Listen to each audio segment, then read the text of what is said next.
Bonjour et bienvenue sur PMU des gagnants d'Afrique. On se retrouve aujourd'hui pour l'analyse de la course du jeudi 17 octobre 2024. Mais avant de commencer, abonnez-vous et activez la cloche de notification. Si vous aimez la vidéo, laissez-nous un j'aime et aussi votre pronostic en commentaire.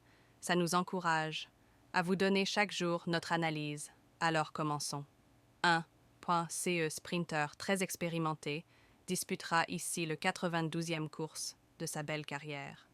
Cette ligne droite cantilienne n'a plus aucun secret pour lui et le terrain profond ne le rebute pas. Jugé sur ses performances estivales, il est capable d'accrocher une place. 2. Ce fils de Territories aligne les échecs depuis son succès dans l'événement du 15 avril et doit rassurer ses supporters à l'heure actuelle. Néanmoins, il retrouve peu à peu une valeur intéressante et le terrain profond servira ses intérêts. Réveil attendu. 3. Cet adepte des pistes lourdes compte quelques performances dignes d'intérêt en Allemagne, notamment sur 1200 mètres. Toutefois, il débute dans les handicaps tricolores et n'a pas laissé un souvenir impérissable lors de ses 3 incursions dans l'Hexagone, simple outsider. 4. Vite sur jambe, se protéger de Corinne Barrande-Barbe vaut mieux que ne l'indique son dernier échec sur ce parcours, 12e. Il possède des références en terrain profond et n'a plus à faire ses preuves dans cette zone de poids. Il fait partie des possibilités pour le podium. 5. Ce fils de Dabir Sim a remporté 3 handicaps cette année et se présentera ici en valeur 37. Sa forme est optimale, en atteste son dernier succès vichysois, mais il n'a clairement pas de marge à ce poids, en bout de piste seulement. 6. Ce hongre de 6 ans affiche une musique inquiétante, mais il a régulièrement été pris en note dans des quintés plus similaires, notamment dernièrement dans le prix du cabinet des livres, 7e. Compétitif à cette valeur, il mérite un large crédit. 7. Après une série d'échecs dans des handicaps, cet élève de Christophe Escuder est parti reprendre du moral dans une modeste épreuve à Cavaillon, 1er.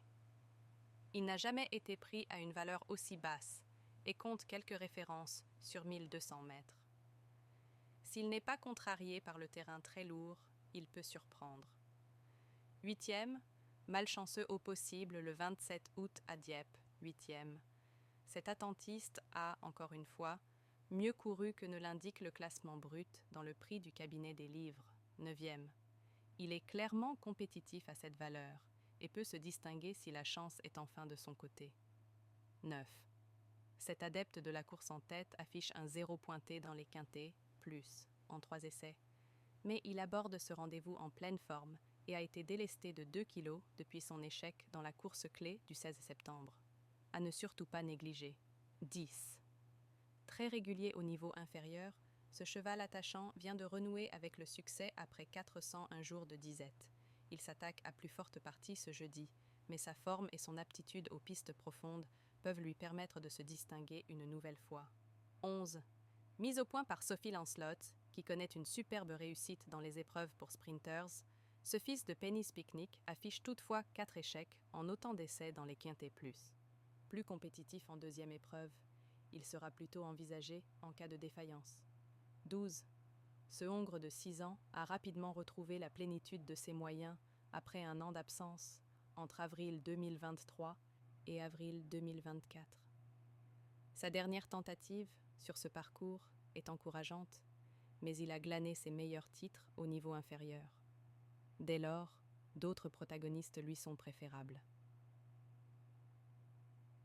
13. Ce lauréat de Quintet Plus n'a absolument rien montré cette saison et éprouve toutes les peines du monde à recouvrer ses sensations. Il était chuchoté en dernier lieu, mais n'a jamais pu faire illusion, dans un handicap pourtant moins huppé. Pour l'heure, il doit surtout rassurer. 14. En dernier lieu, ce représentant de Brian Linham a bien tenu sa partie à l'occasion de son retour sur le sprint, 4e. Néanmoins, il n'aura pas de décharge cette fois et affrontera des adversaires plus coriaces, du pour et du contre. 15.